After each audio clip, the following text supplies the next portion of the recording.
Esse império cresceu em escala jamais igualada. Misterioso, violento ao extremo e incrivelmente inventivo. O único império que sobreviveu 4 milênios. China. Os imperadores mobilizavam exércitos de camponeses para executar obras de engenharia sem paralelo em nossa história. A tumba dourada com rios de mercúrio. It's hard to believe that something like that could be purely the product of human labor. O mais longo canal do mundo. E a frota naval mais potente que jamais existira. Mas nada se comparava ao monumento que mudaria a face da Terra. A Grande Muralha da China. This is the biggest project management in history. Entretanto, dinastia após dinastia, consumidas pela vaidade e cobiça, eram depostas pelo povo revoltado. E a opressão virava a destruição.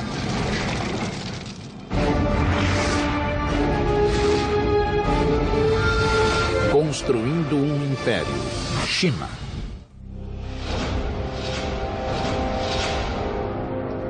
At the dawn of civilization, the Chinese were there, and they are still here. Hello, I'm Peter Weller. When the Egyptians were building their pyramids, the Chinese already had sumptuous palaces for their kings. When Rome was planning its soaring aqueduct that would bathe its citizens and quench their thirst, the Chinese were redirecting an entire river by blowing up a mountain before gunpowder and building a dam that would irrigate thousands and thousands of acres of land and launch a population explosion the world had never seen.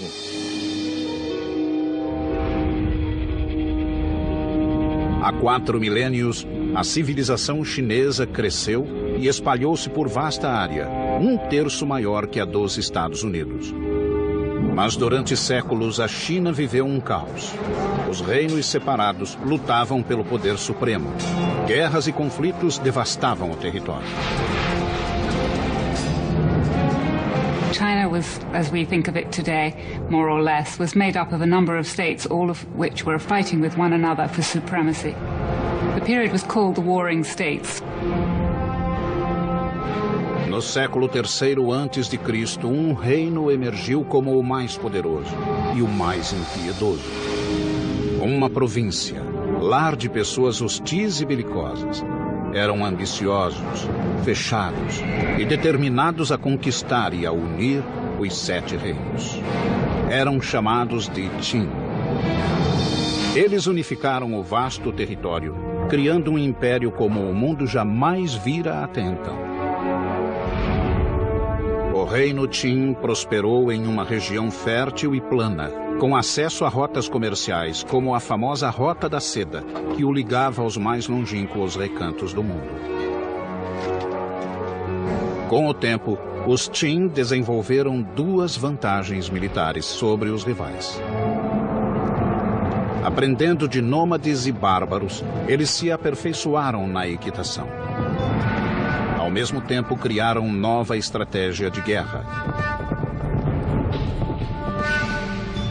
Até então, as batalhas eram disputadas por pequenos grupos de nobres em carruagens.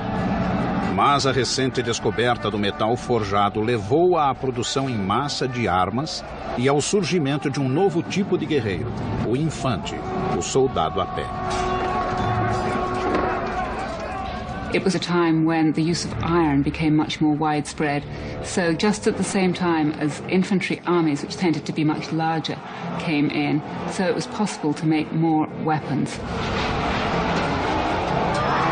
Com essa novidade tática, o povo Qin lançou uma ofensiva para conquistar a China toda.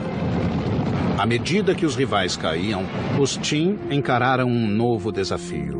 Como conseguir alimentação suficiente para esse enorme exército?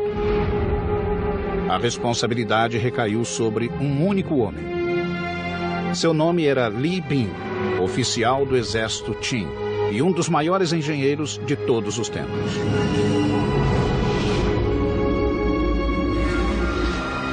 Sob suas ordens, os chineses construíram uma obra-prima da engenharia. Havia séculos que o rio Min atormentava o povo chinês, provocando secas de inverno e inundações de verão. Agora, Li Bing estava resolvido a domar as águas revoltas. O plano era construir uma barragem que criasse um novo curso de água, um canal que controlasse as inundações e fornecesse água suficiente para a necessária produção de alimentos. Mas havia um enorme obstáculo, o Monte Qinshen, que barrava o caminho de seu canal. Não havia como mover o monte. A solução foi abrir um caminho através dele para o novo canal. Como era muito antes da invenção da pólvora, seriam necessárias décadas para abrir caminho através da montanha, só com o auxílio de martelos e cunhas. Os Qin queriam resultados imediatos e exigiram de Li Bing uma solução. O jovem oficial utilizou-se então das forças da natureza. Primeiro, mandou esquentar a rocha com fogueiras estrategicamente dispostas e, em seguida, jogou água fria. A rocha se fragmentava, facilitando em muito o trabalho da abertura. 8 anos depois, Li Bing conseguiu abrir um caminho através da montanha. Agora, teria de construir a enorme barragem que desviaria as águas do rio Min para o canal aberto. Milhares de trabalhadores foram convocados, os quais ergueram a barragem apenas com pás e muito músculo. O engenhoso Li Bing projetou uma barragem que podia regular a força das águas de acordo com a estação. No verão, mais água seria desviada para o canal para prevenir inundações nas margens. No inverno, maior quantidade de água ficaria no rio, a fim de evitar a seca. Com a irrigação de vasta faixa de terra do território Qin, a região atraiu uma multidão de agricultores. Os militares tinham uma nova base para lançar ataques ao território inimigo.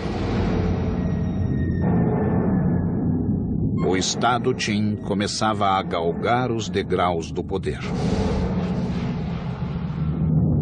And he used the wealth created by agriculture and the power created by the military to unite all of China.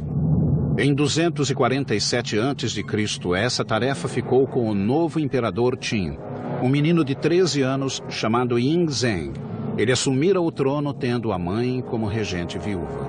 Mas o menino vivia em um palácio fervilhante de inimigos que já conspiravam para destroná-lo e preparavam suas espadas. No alto da lista daqueles que queriam matá-lo, achava-se a própria mãe. A viúva agora tinha um amante e 2 filhos que ela queria ver no trono. Aos 22 anos, Yingzheng descobriu a trama e se enfureceu. Exilou a mãe e mandou matar os meio-irmãos, bem como o amante da viúva. Seu poder agora era absoluto.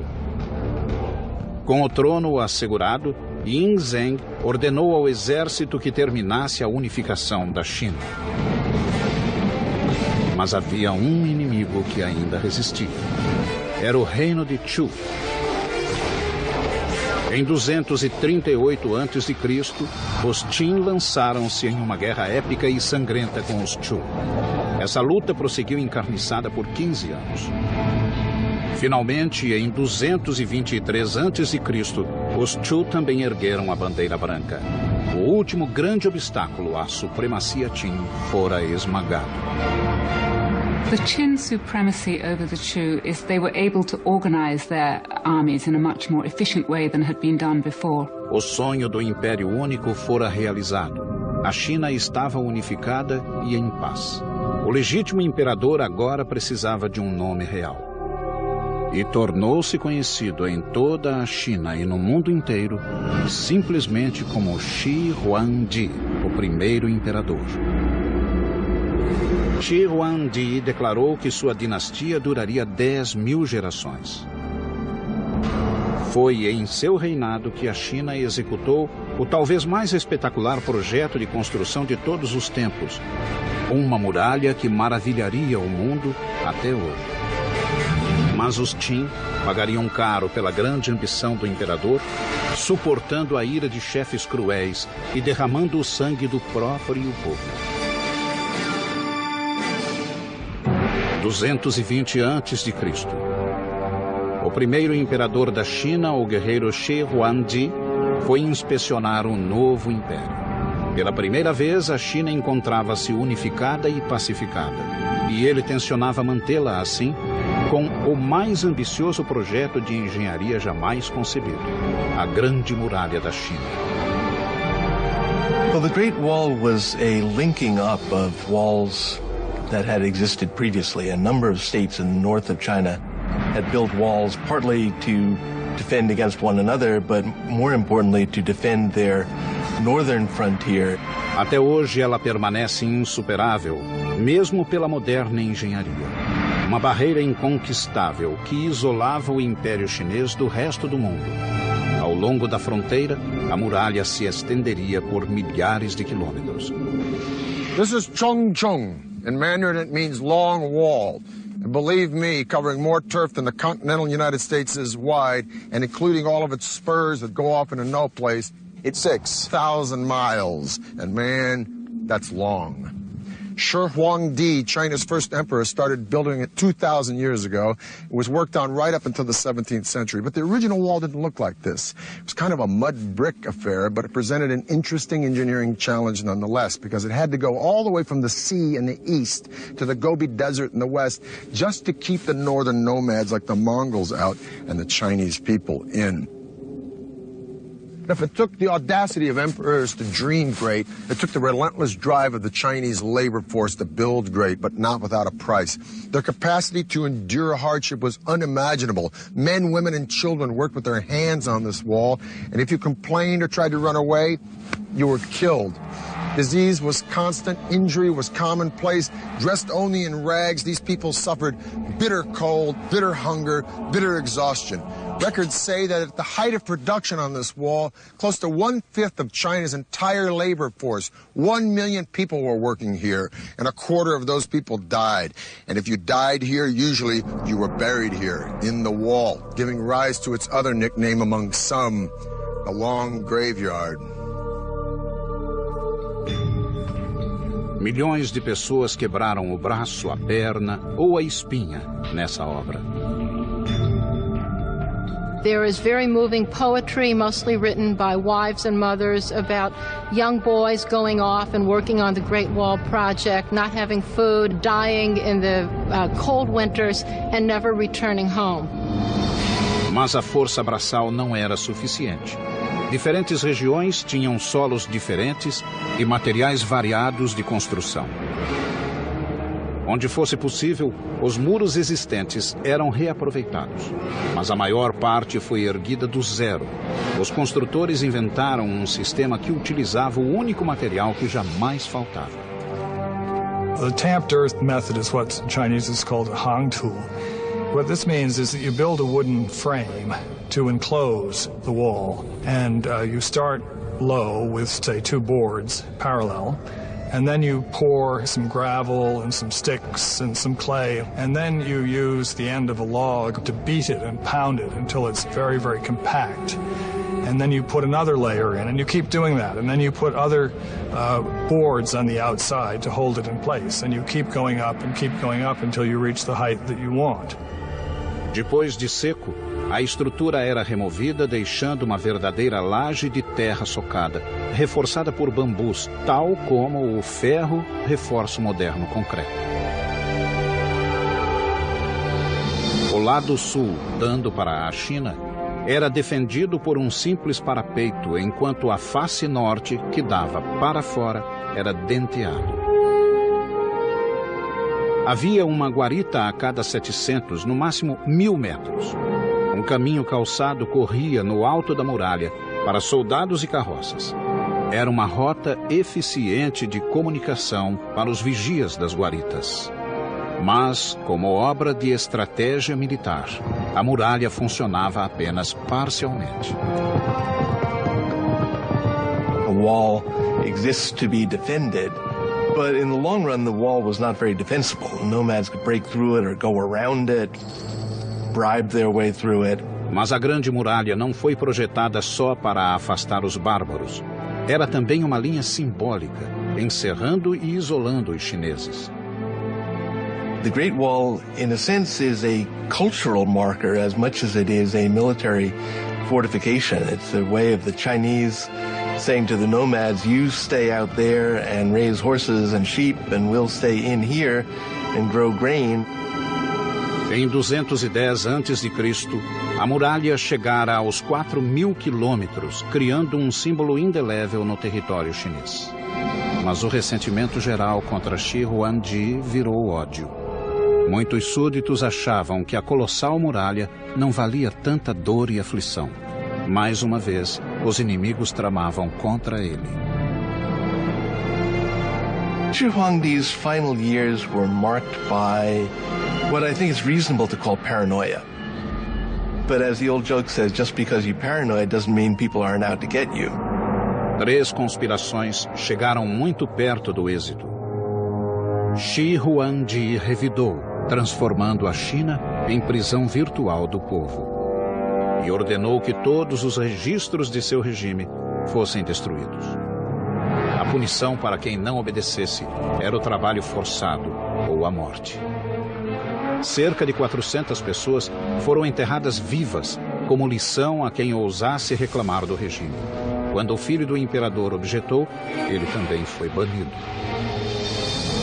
A visão de Shi Huangdi transformara a China em um grande império, mas ele pagou caro, pois terminou louco.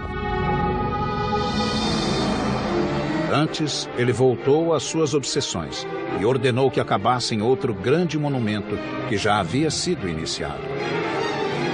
Um monumento a si mesmo e à morte. Em 220 a.C., o imperador Qin, Shi Huangdi, tinha unificado a China pela primeira vez. Ao norte, milhões labutavam e morriam, assentando as fundações do grande triunfo chinês de engenharia. A Grande Muralha, que alcançava 4.000 quilômetros. Mas o imperador não estava satisfeito. Enquanto guerreava com reinos vizinhos e com os próprios demônios, ele convocou quase 700.000 homens da periferia da capital, na China Central, para construir o mais ambicioso de todos os seus projetos. Um mausoléu que ele próprio começara a planejar desde os 13 anos. This was a monumental project that required the labor of thousands and thousands of people over a very long time. It was, by design, the biggest and best tomb that China had ever known. Em 1974, alguns camponeses, ao cavar um poço, desenterraram um antigo guerreiro chinês. A misteriosa cabeça de terracota foi o portal de uma das maiores descobertas arqueológicas de toda a nossa história.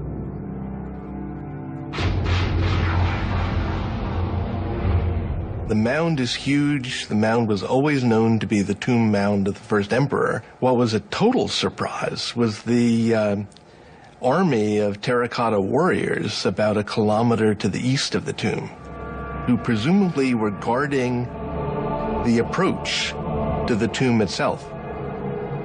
Season after season of excavation since the 1970s has yielded more than 5 large pits.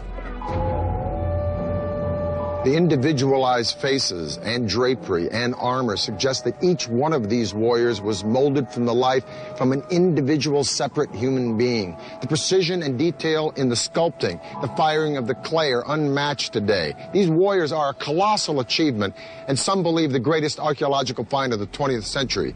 But they are only the tip of the iceberg, because this ghost army only served as a guard detail for an engineering feat as fantastic as the world has ever known, the opulent tomb of Shi Huangdi. Cada estátua media entre 1,70 m e 1,90 m, gigantes na época. Alguns pesavam até 300 quilos. Mas o que surpreendeu os arqueólogos que cuidavam do sítio foi a terracota em si. A argila tinha uma dureza acima de tudo o que tinham visto.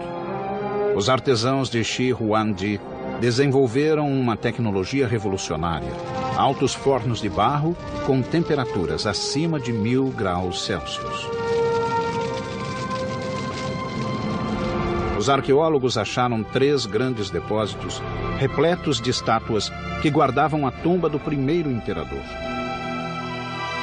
Um deles, o primeiro, continha mais de 6.000 guerreiros e cavalos em formação de batalha. Em outro depósito foram descobertos 1.300 soldados de elite, incluindo arqueiros, carruagens e cavaleiros. No terceiro, com 68 figuras e uma carruagem, achava-se a central de comando de todo o exército, o QG da defesa do Império de Shi Huangdi, até na morte. The military armor is fairly specific.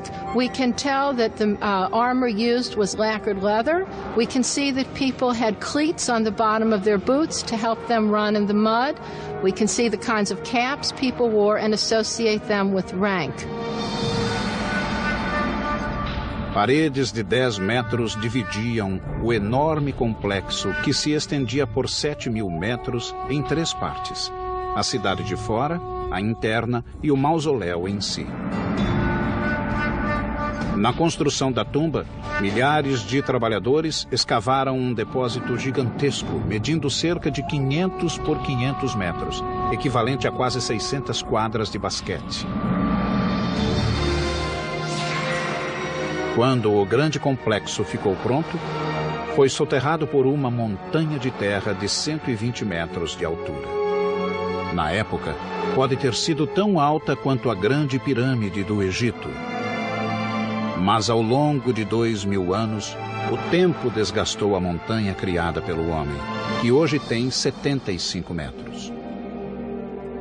It's hard to believe that something like that could be purely the product of human labor, but it is. That mound was put there, basketful of earth after basketful of earth, to cover what we assume is an entire underground city dedicated to the afterlife of the first emperor. Shi Huangdi's tomb is definitely the expression of a guy who wanted his empire to blow away everything the world had ever known. The ceiling is said to be a night sky studded with constellations made out of pearl. The floor, an entire recreation of his empire in miniature with pavilions and pagodas by a flowing river of mercury. The king himself laid out in gold and jade in a bronze coffin floating on a pool of mercury. Now, all this is pretty fantastic and mind-blowing, but is it true?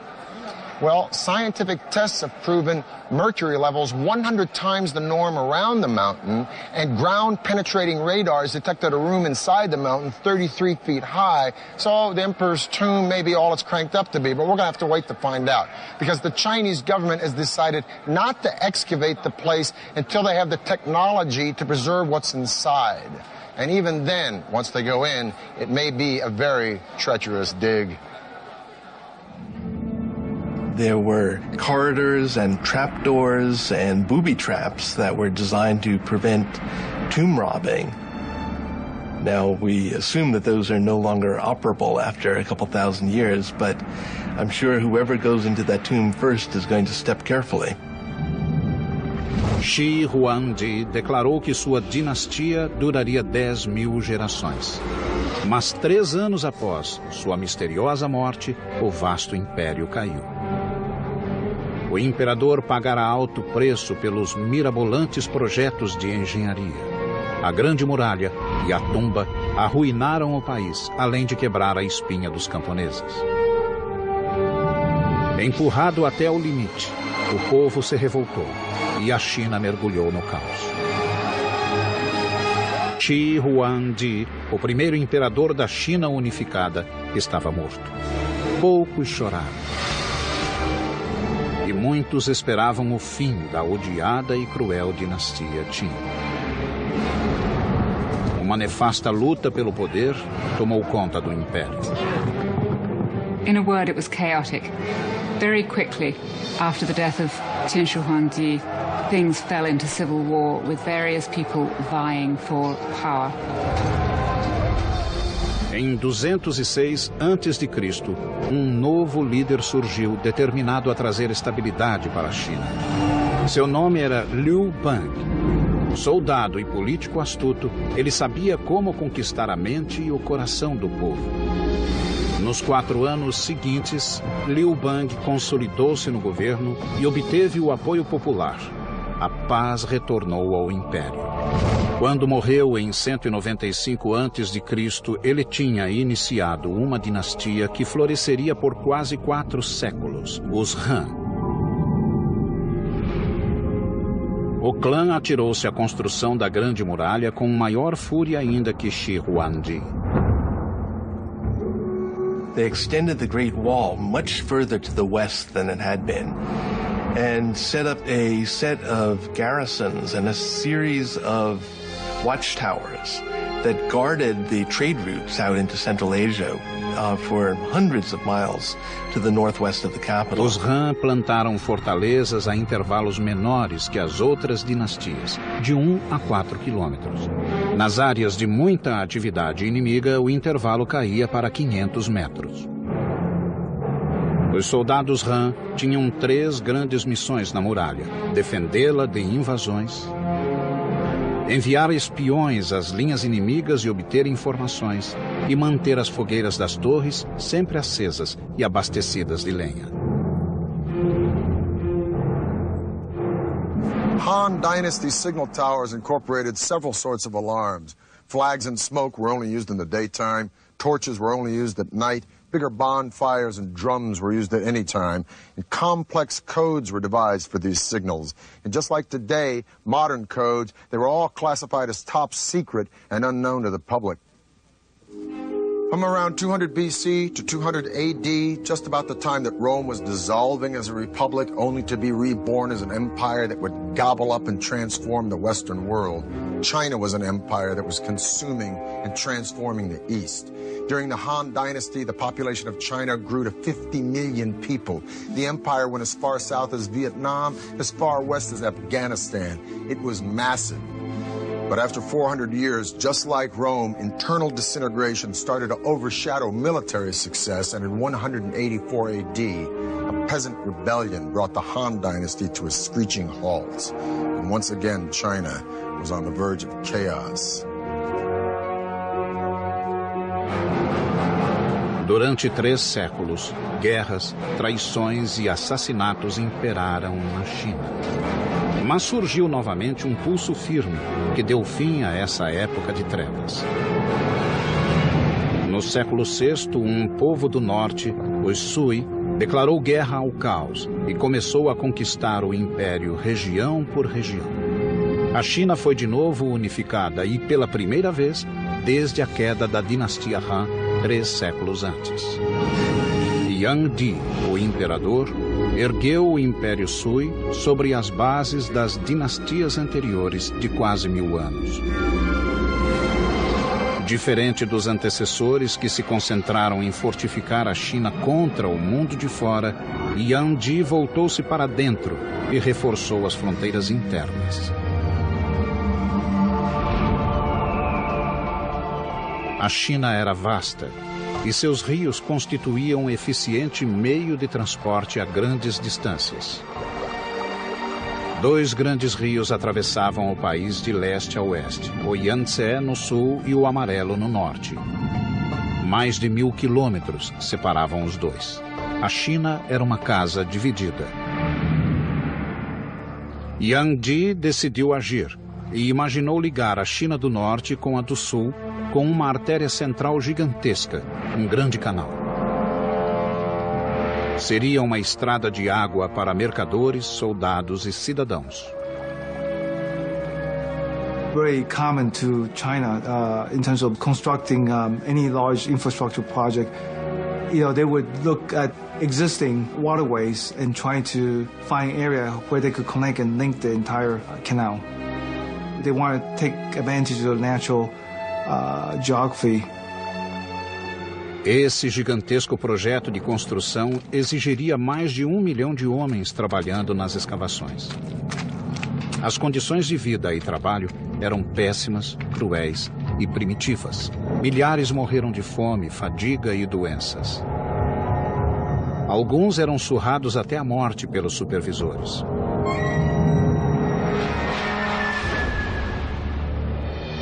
Mais de 24 eclusas foram criadas para completar a rede de canais. But every time you encounter a natural body of water, you need a lock to make a barrier between the canal and the lake or the river. When you go up any significant grade, you have to have locks to raise the water and the boats with it to get over any rise in the terrain. 5 milhões de trabalhadores levaram mais de 6 anos para construir o Grande Canal. When it was built, it stretched 1,200 miles, and it was the longest and most ambitious canal project that had ever been enacted on the Earth up to that time. Ligando o Rio Amarelo com o Yangtze, o Grande Canal podia transportar bens por até 70 quilômetros em um dia. Ao longo do canal, as cidades prosperaram com o comércio de seda, porcelana e algodão. Mercadores e artesãos enviavam seus artigos a todos os cantos do país. Economically speaking, it made interregional trade much easier, as well as providing work for a lot of people, building it, maintaining it, working on it, transporting goods and people up and down it. Tal como o Rio Nilo, no Egito, o canal integrou norte e sul, consolidando as bases do Império Unificado. Well, the canal was a tremendous generator of wealth. There was opportunity for poets to travel, for painters to wander and begin painting landscapes. So it really was an engine of cultural development, not just along its own route, but with influence far beyond its own confines. Com a obra monumental concluída, Yuan Ti decidiu que era hora de aproveitar seu belo canal. Foi um espetáculo patético. A corte de 1000 nobres viajava em um luxo que beirava a obscenidade. Well, the emperor had beautifully appointed luxurious imperial barges that could take him down the Grand Canal. So he would spend as much as half of every year enjoying himself in the sunny south. O imperador chegou ao requinte de exigir pratos exóticos e tributos exorbitantes de cada cidade por onde passava. Quando os restos dos lautos banquetes eram jogados na água, os infelizes que haviam construído o canal observavam o desperdício em desespero. Novamente, o imperador chinês subestimara o poder do povo. Os cruzeiros de luxo e consumismo alimentaram um profundo ódio contra o regime decadente. Em 618 d.C., o povo se revoltou e uma série de levantes assolou o país. Outra vez o caos engoliu a China e logo alcançou o próprio palácio. O imperador foi morto pelos generais e a dinastia Sui teve fim repentino. Contudo, o império fora unificado. O cenário estava pronto para a época de ouro do país. Pela primeira vez, os engenheiros expandiram o império para fora dos próprios limites. 6 séculos atrás, uma espantosa armada de navios chineses cruzou o mar da China em busca do Ceilão, da Arábia e da África Oriental.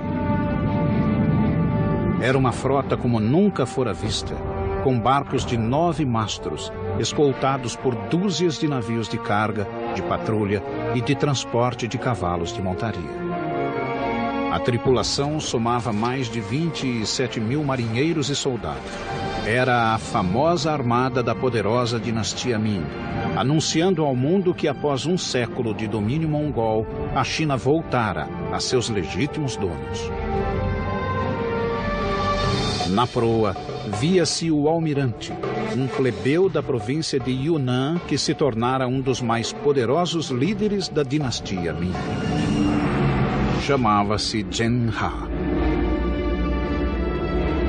Tinha 11 anos quando sua cidade natal caiu nas mãos dos Ming. Arrancado do seio da família, ele foi levado como presente para o príncipe e castrado.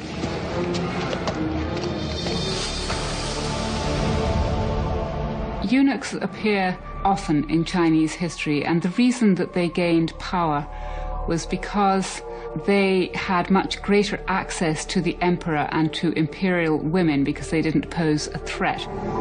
Zhen Ha logo se destacou entre os demais e tornou-se atendente do próprio imperador.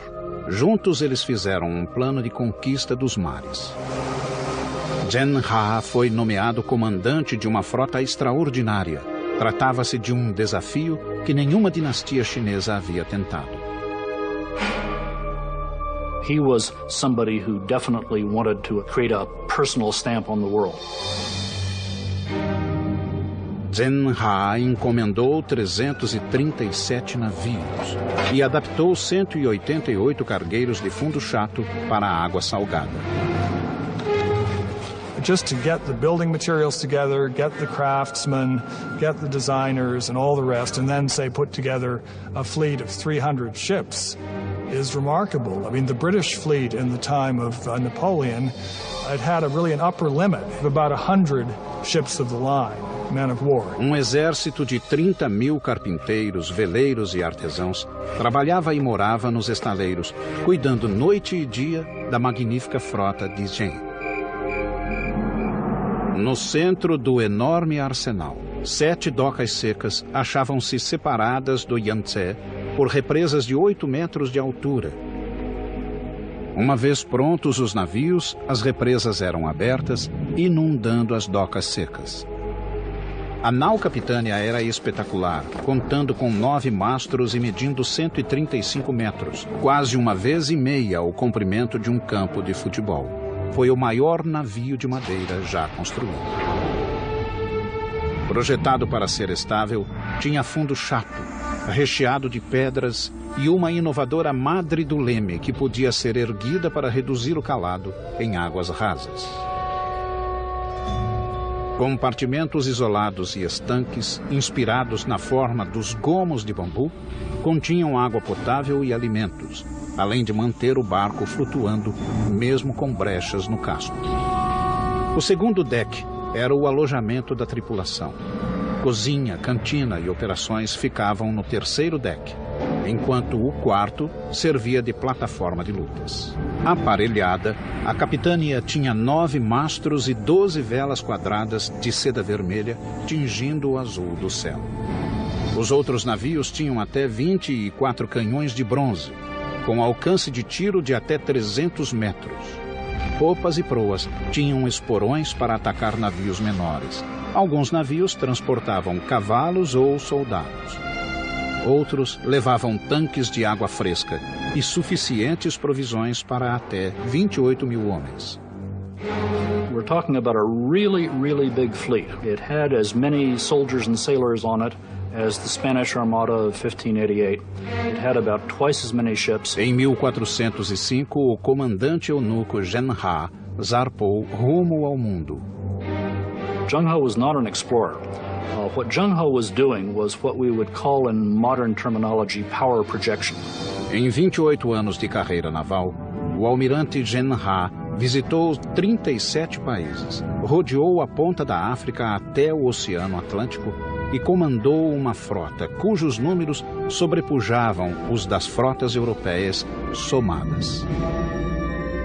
As viagens de Zhen Ha estabeleceram a China como superpotência marítima, mas em 1433 a era marítima da China foi interrompida. Zhen Ha morreu repentinamente quando visitava a Índia e a frota foi chamada para a China.